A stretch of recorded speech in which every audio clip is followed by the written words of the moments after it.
নমস্কার, আপনাদের সঙ্গে রয়েছে আমি সৌমিতা। আপনাদের সবাইকে স্বাগত জানাচ্ছি অ্যাক্সলেপিয়া হেলথ ইউটিউব চ্যানেলে। অ্যাক্সলেপিয়া হেলথ ইউটিউব চ্যানেল মানেই আপনারা জানেন স্বাস্থ্য সংক্রান্ত নানান ধরনের সমস্যা নিয়ে আমরা আলোচনা করি। তবে শুধুমাত্র সমস্যা নিয়েই যে আমরা কথা বলি এমনটা কিন্তু নয়। আমাদের সঙ্গে আলোচনায় থাকেন শহর কলকাতার প্রখ্যাত চিকিৎসকরা। তারা কিন্তু আপনাদের সামনে যাবতীয় সমস্যার সমাধান করারই চেষ্টা করে থাকেন। ঠিক তেমনভাবেই আমি সৌমিতা আপনাদের সামনে তুলে ধরি দেশ বিদেশের বিভিন্ন ধরনের খবর। আর সেই সঙ্গে সঙ্গে এবার আপনাদের সবাইকে স্বাগত জানাচ্ছি হেলথ ক্যাপসুলের নতুন একটি এপিসোডে। চোখ রাখুন হেলথ ক্যাপসুলের আজকের এপিসোডের হেডলাইন্সে। আর মাত্র কয়েকটা বছর 2030 সালেই একেবারে রুখে দেওয়া যাবে স্তন ক্যান্সার। এবার আপনি নিশ্চয়ই ভাবছেন এমনটা কিভাবে সম্ভব হবে। এই বিষয়ে এবার আশার আলো দেখাচ্ছেন বিজ্ঞানীরা। বিস্তারিত খবরে চোখ রাখুন। জানা গিয়েছে একটি নতুন ভ্যাকসিন তৈরি হচ্ছে। এই নতুন যুগান্তকারী ভ্যাকসিনটি স্তন ক্যান্সারের ভ্যাকসিনের ক্ষেত্রে প্রথম ক্লিনিক্যাল ট্রায়াল সম্প্রতি শুরু করে দিয়েছে। এই ভ্যাকসিনটি তৈরির কাজ করছে অ্যানিক্সা বায়োসায়েন্স। এই ভ্যাকসিন ক্যান্সারের সবচেয়ে মারাত্মক রূপ ট্রিপল নেগেটিভ স্তন ক্যান্সারের বিরুদ্ধেও কাজ করতে সক্ষম হবে বলেই মনে করা হচ্ছে।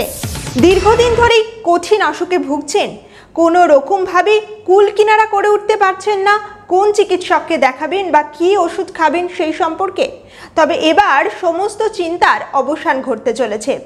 কোন ধরনের সমস্যার ক্ষেত্রে কোন চিকিৎসককে দেখানো জরুরি বা কোন ওষুধ খেলে খুব তাড়াতাড়ি নিরাময় হয়ে যাবে সেই অসুখ, সেই বিষয়ে এবার উত্তর দেবে সেলবট। এবার আপনি নিশ্চয়ই ভাবছেন কি এই সেলবট? এই সেলবট কি? সেই উত্তরে আমি সৌমিতা দিচ্ছি আপনাদেরকে। আমেরিকার সেলস্টার্ট সংস্থার তৈরি কৃত্রিম বুদ্ধিমত্তা পরিচালিত বিশেষ এক রকম চ্যাটবট হলো সেলবট। সংস্থার প্রযুক্তিবিদরা অবশ্য জানাচ্ছেন কোনো ওষুধ তৈরি করতে কি উপাদান লাগবে তার খোঁজ পেতে বছরের পর বছর সময় লেগে যায়। সেই কাজই এবার চটজলদি করে দিতে পারবে সেলবট। চিকিৎসা সংক্রান্ত যে কোনো ধরনের কাজে এআই নিয়ন্ত্রিত এই কম্পিউটার অ্যালগরিদমকে ব্যবহার করা যাবে বলে দাবি করা হচ্ছে। সন্তানের বৃদ্ধির জন্য আর দরকার হবে না মাতৃগর্ভের। আর কয়েক বছর পরেই ভবিষ্যতে দেখা যাবে সন্তানরা কিন্তু বড় হতে পারছেন কৃত্রিম গর্ভেই। এবার আপনি নিশ্চয়ই কথাটা শুনে অবাক হচ্ছেন, ভাবছেন এটা কোনো মুভির দৃশ্য। তবে এমনটা ভাবার কিন্তু কোনো কারণ নেই। আর কয়েক বছর পরেই সেই নতুন গবেষণা আমাদের সবার সামনে চলে আসবে।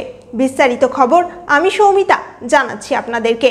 জাপানের তোহোকো বিশ্ববিদ্যালয় এবং ইউনিভার্সিটি অব ওয়েস্টার্ন অস্ট্রেলিয়ার বিজ্ঞানীরা সম্প্রতি যৌথভাবে এমনই এক কৃত্রিম গর্ভাবস্থা তৈরি করেছেন যার নাম ইভিই বা এক্স ভিভো ইউটেরাইন এনভায়রনমেন্ট।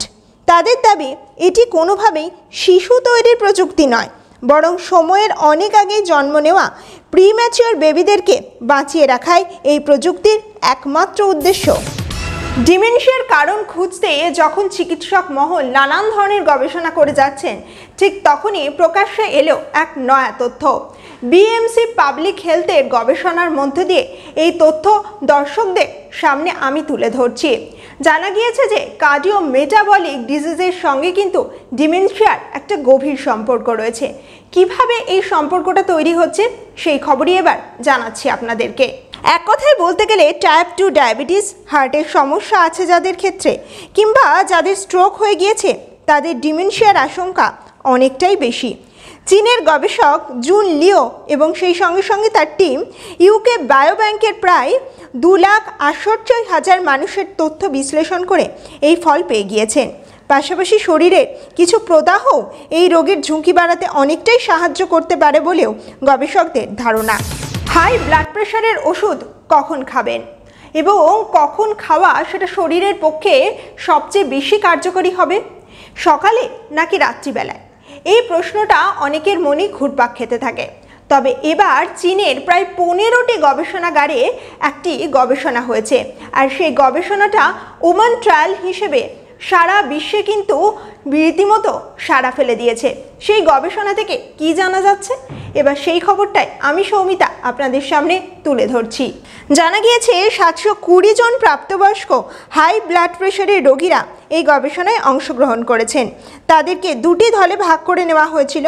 এক দলকে সকালে এবং অন্য দলকে রাত্রে ওষুধ দেওয়া হয়েছিল। ফলাফল হিসেবে দেখা গিয়েছে রাতে ওষুধ খাওয়া রোগীদের রাতে রক্তচাপ অনেকটাই বেশি নিয়ন্ত্রণে ছিল। তবে আপনার ক্ষেত্রে হাইপারটেনশনের সমস্যা থাকলে কিন্তু অবশ্যই একজনের চিকিৎসকের পরামর্শ নিয়ে ওষুধ খাওয়ার সময় ঠিক করবেন। তবে গবেষণা কিন্তু বলছে রাতে হাইপারটেনশনের ওষুধ খেলে সেটা সবথেকে বেশি কার্যকরী হয়। স্বাস্থ্য সংক্রান্ত এইরকম আরও নতুন নতুন আপডেট পেতে অবশ্যই চোখ রাখুন হেলথ ক্যাপসুলের নতুন এপিসোডে। সেই সঙ্গে সঙ্গে স্বাস্থ্য সংক্রান্ত যে কোনো সমস্যার সমাধানের জন্য কিন্তু অ্যাক্সলেপিয়া হেলথ সবসময় আপনাদের পাশে আছেন। ফলো করুন অ্যাক্সলেপিয়া হেলথের ফেসবুক পেজ এবং অবশ্যই সাবস্ক্রাইব করুন অ্যাক্সলেপিয়া হেলথের ইউটিউব চ্যানেল। সকলে ভালো থাকুন, সুস্থ থাকুন, দেখতে থাকুন অ্যাক্সলেপিয়া হেলথ। আজকের মতো বিদায় নিচ্ছি, নমস্কার। অ্যাক্সলেপিয়া হেলথে রয়েছেন নানা ক্ষেত্রের বিশেষজ্ঞ ডাক্তার, যারা আপনার সমস্ত চিকিৎসা ঘটিত সমস্যার সমাধান করে দেবেন অনলাইন। মাত্র কয়েকটি ক্লিকে বুক করে ফেলুন ডাক্তারের অ্যাপয়েন্টমেন্ট। ডাউনলোড করুন অ্যাক্সলেপিয়া হেলথ। ভালো থেকো।